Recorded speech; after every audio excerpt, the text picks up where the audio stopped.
Good afternoon, sir. Good afternoon. What's your name, sir? I am Junaid Berlin. How can you make the world a better place?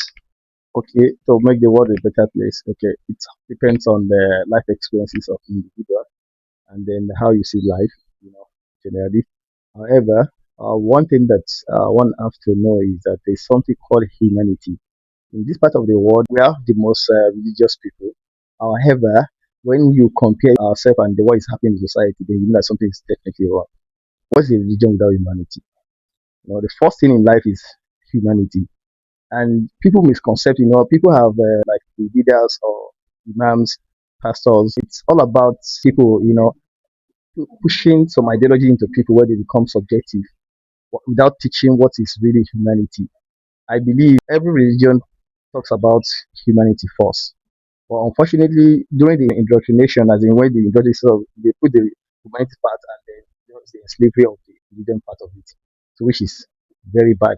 So and that's why when you compare what is happening or the development in Nigeria and some developed countries like United States of America, Australia, China, Japan, you see even some of these countries, the religion come from those places, but you go there, things the way they take life, some even pray in their home, some don't even pray, they don't believe in God. But the human part of it, the humanity, you cannot, you see that they all behave, differently.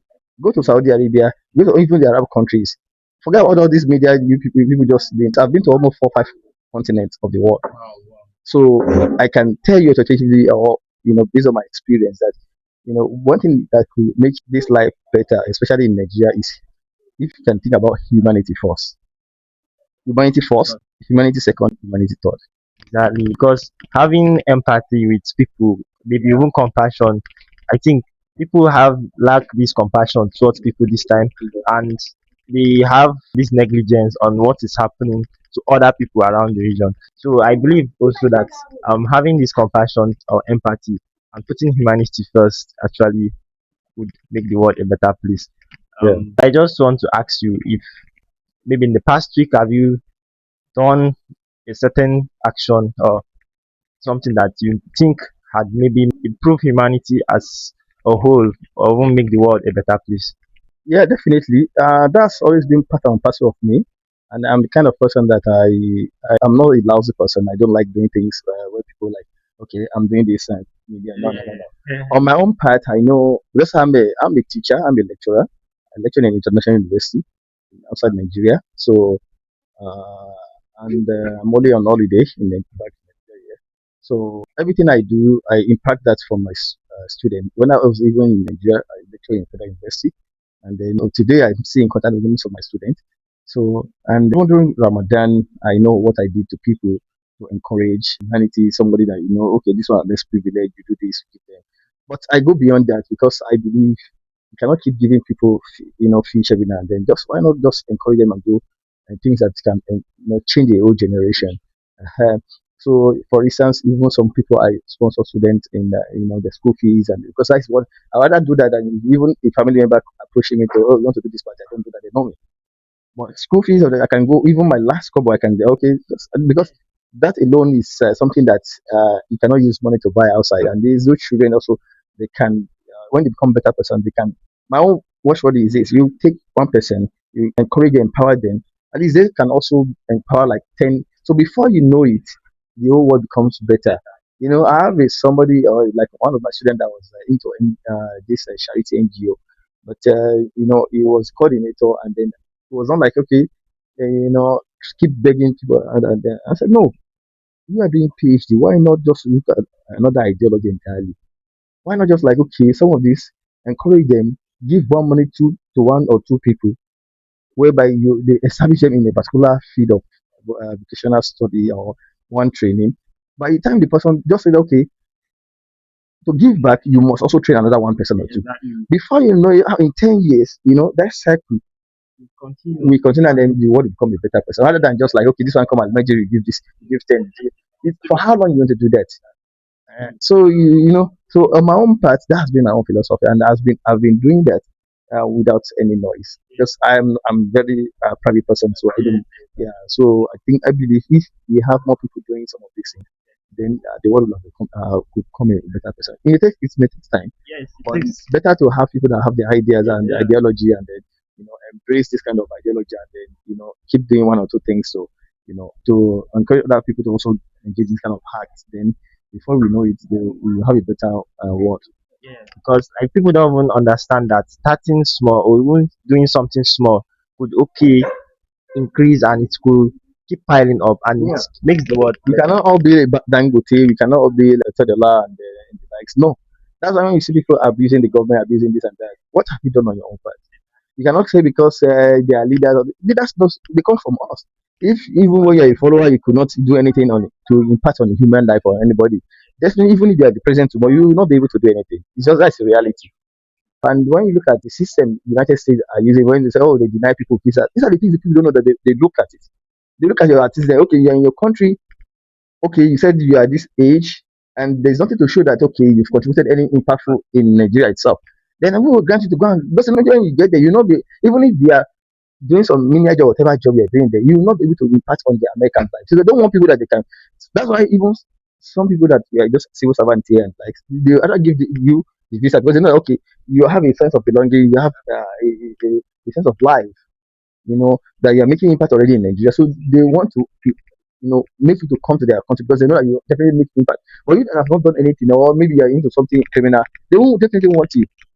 So and that is right about life. And that's what makes those countries great. If you cannot do something in your micro environment, definitely you have the bigger access to bigger place or bigger habitat or environment. Definitely you cannot do. Exactly. It's also like I always say when I train my children, I always say them, if I give you 10 naira, you cannot manage one, you cannot keep 1 naira or 2 naira from 10 naira. Definitely, if you have 1 million, 2 million, 20 million tomorrow, you may not be able to keep 100,000 naira. That one's certain. But some of people always have this belief that, okay, I've not made money yet. I've not made.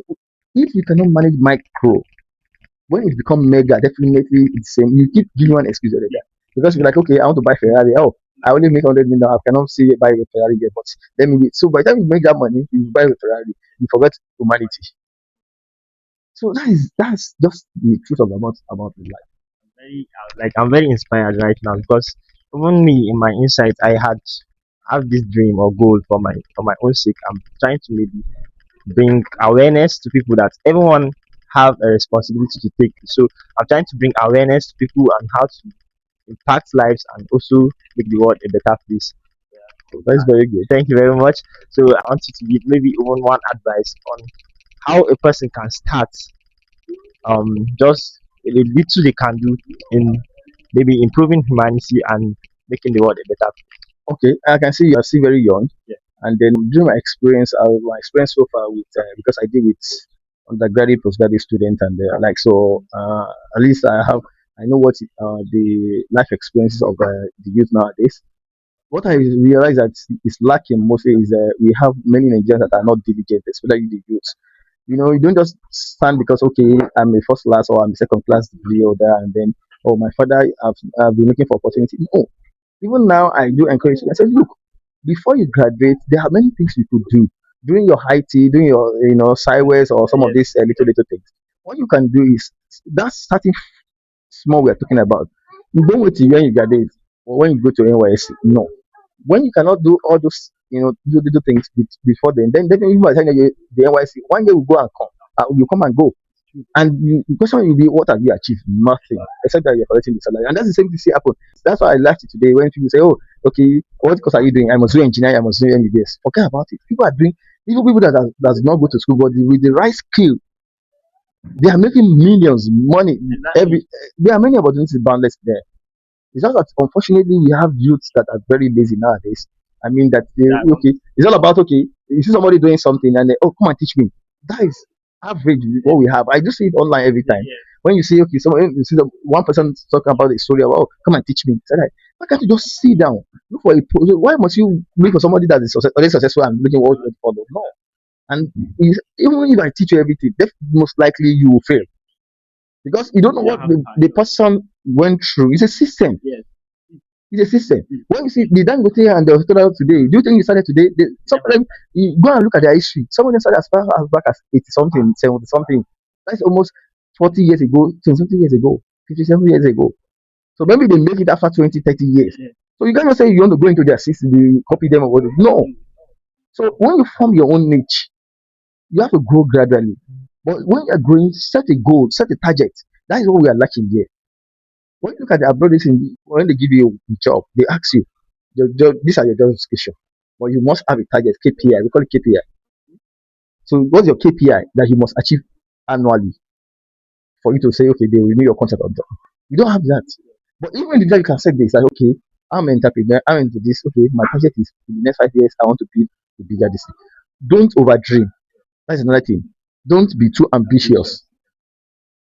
Grow, because when they say growth is all about you failing, waking up, and then start all over, keep going. Success itself is about your outcome of your failure. You fail, you get yourself, you go back and you continue. That is success. Not that okay, oh, everything flashy, flashy, flashy. No, there's no magic anywhere, and that is the reality. So, what I really want to encourage, especially the Nigerian youth, is that they should be diligent enough. Even till now, when I try to access postgraduate students, some student applying for PhD under me, and then like when you Chat GPT to write, I said, "Are you think you're so foolish? You think academics we don't these things that we have passed all these things, we know all these things. It shows that you don't have the intelligence, to reason on your own. So how do you do? No, these tools are meant to aid. Like I was saying, the reality is that when I said the youth have to start gradually, there is that attitude of diligence is we've lost it, especially our youth. I want to say diligence is that okay, in your field, there's every field that has some unique areas. You look beyond I graduate, I must work in this company. If you're looking for money, then you have to think big. Start gradually, over years you get that money. But you're thinking that because you did MBBS, you want to work in the government hospital, you will not get the money. Work will kill you. That's the reality. It's just like somebody that okay, you want to be a professor, fine, you be a professor. You want to be a professor in Nigerian context, you work before your time, you'll be aged, as in you don't have money to. So there are different things and we mix it together. So you can always create your niche and craft what you want to be in life. It's all about process. Learn what is the new thing you're learning, what is the new thing you're adding, and all things about values. You want to add value, but you must learn the process. You must go through the process. You must do what it takes to get to that stage. So if you don't do all those things, forget about it. And that is why you see many people they get involved in what do you call it, social evils. I mean, all these Yahoo Yahoo, all these rituals and the like, because they want to get rich at all costs. And nobody goes through this without the repercussion within short time.